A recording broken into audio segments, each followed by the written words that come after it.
Thank you Ashley Westwood and Peter Hartley. തുരുമ്പെടുത്ത് മൂലയ്ക്കിരുന്ന ബ്ലാസ്റ്റേഴ്സിനെ എടുത്ത് അടിച്ചു പരത്തി മൂർച്ചയുള്ള കത്തിയാക്കിയതിന്, എന്നേക്കുമായി കെട്ടടങ്ങിയെന്ന് കരുതിയ ബ്ലാസ്റ്റേഴ്സ് എന്ന വികാരത്തെ അണയാതെ കാത്തതിന്, അതിലുപരി ഈ ടീമിലും അതിലെ താരങ്ങളിലുമുള്ള വിശ്വാസം നിലനിർത്തിയതിന്. അനിശ്ചിതത്വവും തുടർതോൽവികളും ബഹിഷ്കരണവും വിവാദങ്ങളുമൊക്കെയായി കേരള ബ്ലാസ്റ്റേഴ്സ് ആരാധകർക്ക് എല്ലാം നിറഞ്ഞ ഒരു ISL സീസണാണ് നടന്നുകൊണ്ടിരിക്കുന്നത്. വ്യക്തിഗത മികവ് കാണിക്കുന്ന ഒരുപിടി താരങ്ങൾ സ്ക്വാഡിൽ ഉണ്ടായിരുന്നെങ്കിലും സീസണിൽ ഒരു ടീമെന്ന നിലയിൽ ബ്ലാസ്റ്റേഴ്സ് തികഞ്ഞ പരാജയമായിരുന്നു. പക്ഷേ അത് ആഷ്ലി വെസ്റ്റ്വുഡ് വരുന്നതുവരെ മാത്രം.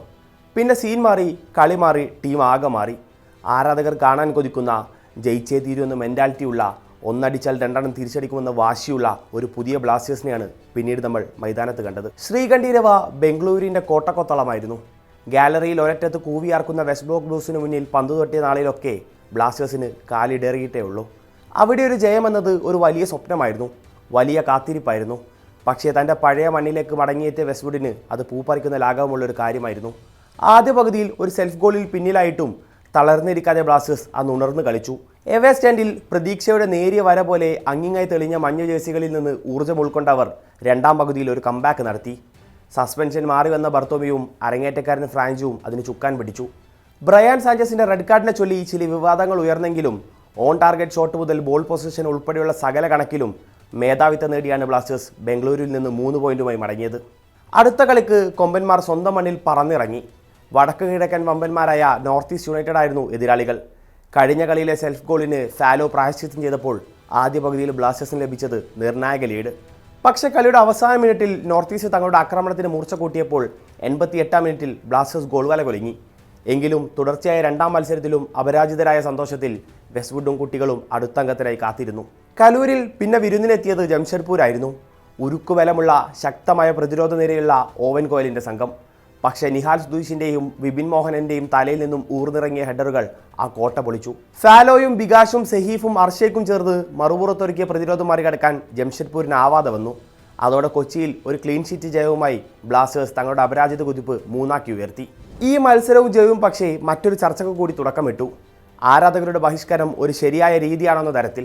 സോഷ്യൽ മീഡിയയിൽ മുൻ താരം CK വിനീത് പോസ്റ്റ് ചെയ്തൊരു കുറിപ്പായിരുന്നു അതിന് കാരണമായത്. വാദത്തിനും മറുവാദത്തിനും ഒടുവിൽ ആരാധകരുടെ ക്ഷണം സ്വീകരിച്ച് ഒഡീഷയ്ക്കെതിരായ മത്സരത്തിന് വിനീത് ഗാലറിയിലെത്തി. കൊച്ചിയെ മഞ്ഞ പതിപ്പിക്കുന്ന സാക്ഷാൽ ഈസ്റ്റ് ഗാലറിയിൽ. ആ ഗാലറിയും അതിലെ ആരവവും സാക്ഷിയാക്കി ഒരുപാട് തവണ പന്ത് തട്ടിയ വിനീതിന് ഈ വരവ് ഒരല്പം സ്പെഷ്യലായിരുന്നു. അതിനൊരു റിവാർഡ് എന്നോണം ആദ്യ ഗോൾ വന്നു. കളിയുടെ 12-ാം മിനിറ്റ് കെവിൻ യോക്കിൻ്റെ ഒരു ലോങ് റേഞ്ചർ ശ്രമം ഒഡീഷൻ താരത്തിൻ്റെ മേലിൽ തട്ടിയെങ്കിലും ചെന്ന് വീണത് ബെർത്തമ്യുവിൻ്റെ മുന്നിലാണ്. ഒഡീഷൻ താരങ്ങളുടെ ഓഫ് സൈഡ് അപ്പീലിനെ കൂസലാക്കാതെ ബെർത്തമ്യു പോസ്റ്റിലേക്ക് നിറയൊഴിക്കുമ്പോൾ അമരീന്ദർ സിംഗിന് വെറും കാഴ്ചക്കാരൻ്റെ റോൾ മാത്രമേ ഉണ്ടായിരുന്നുള്ളൂ. ഗാലറിയിലെ ബ്ലാസ്റ്റേഴ്സ് ആരാധക കൂട്ടം ആർപ്പുളികൾക്ക് തുടക്കമിട്ടു. വിനീതും അവർക്കൊപ്പം കൂടി. ഒരു പ്യുവർ ബ്ലാസ്റ്റേഴ്സ് ആരാധകൻ്റെ ഹൃദയമാണ് അയാൾക്കെന്നത് അയാളുടെ ഓരോ പ്രവർത്തനത്തിലും വ്യക്തമായി കാണാമായിരുന്നു.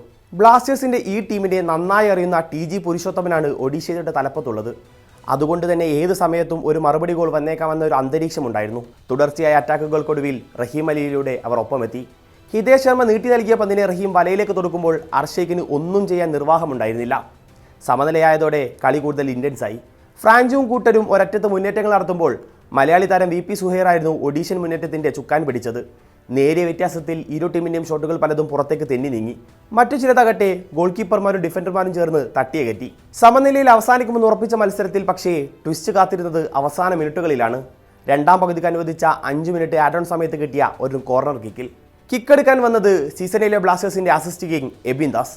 ബോക്സിനകത്തപ്പോൾ അത് ഗോളാക്കി മാറ്റാൻ 8 മഞ്ഞ കുപ്പായക്കാർ വേറെയും ഉണ്ടായിരുന്നു. ഇന്നർ ബോക്സിലേക്ക് തൂങ്ങിയിറങ്ങിയ എബിൻ്റെ വലങ്കാലൻ കോർണറിനെ തൊട്ടു മുൻപത്തെ മിനിറ്റിൽ പകരക്കാരനായി ഇറങ്ങിയ മത്യാസ് ഹെർണാണ്ടസ് തലകൊണ്ട് വഴിതിരിച്ചു വിടുന്നു. കോർണർ പഞ്ച് ചെയ്തകറ്റാൻ മുന്നിലേക്ക് ഓടിക്കയറിയ അമരീന്ദറിന് ഒന്നും ചെയ്യാനാകാതെ വന്നതോടെ നിലത്ത് കുത്തിയുയർന്ന പന്ത് നേരെ വലയിലേക്ക് കയറി. ഗാലറിക്ക് തീ പിടിക്കാൻ വേറെ എന്തെങ്കിലും വേണമായിരുന്നു. ബ്ലാസ്റ്റേഴ്സ് ഡഗ്ഔട്ടും ഗാലറിയും ഒരുപോലെ അലകടലായി. സബ്സ്റ്റിറ്റ്യൂട്ട് താരങ്ങൾ ആവേശത്താൽ മൈതാനത്തെ കൂടി ഗോളാഘോഷത്തിൽ പങ്കാളികളായി. ഗാലറിയിലെപ്പോൾ തൻ്റെ പ്രിയ ടീമിനായി തൊണ്ട പൊട്ടി ആർത്തു വിളിക്കുന്ന CK വിനീതിനെ നമുക്ക് കാണാമായിരുന്നു. മുമ്പ് ചെന്നൈക്കും ഗോവക്കുമെതിരെയെല്ലാം താൻ ഗോൾ നേടിയപ്പോൾ ആർത്തു വിളിച്ച അതേ ആരാധകർക്കിടയിൽ അവരിൽ ഒരാളായി വിനീതും ആ വിജയ ഗോൾ ആഘോഷിച്ചു. ഗാലറിയിലേക്ക് ടീമിൻ്റെ ഏറ്റവും വലിയ കരുത്തായ ആരാധകരെ മടക്കിക്കൊണ്ടുവരാനുള്ള ഉദ്യമം വിജയ കാണുമെന്ന ശുഭപ്രതീക്ഷ അയാൾക്കുള്ളിൽ അപ്പോൾ വന്നു കാണണം.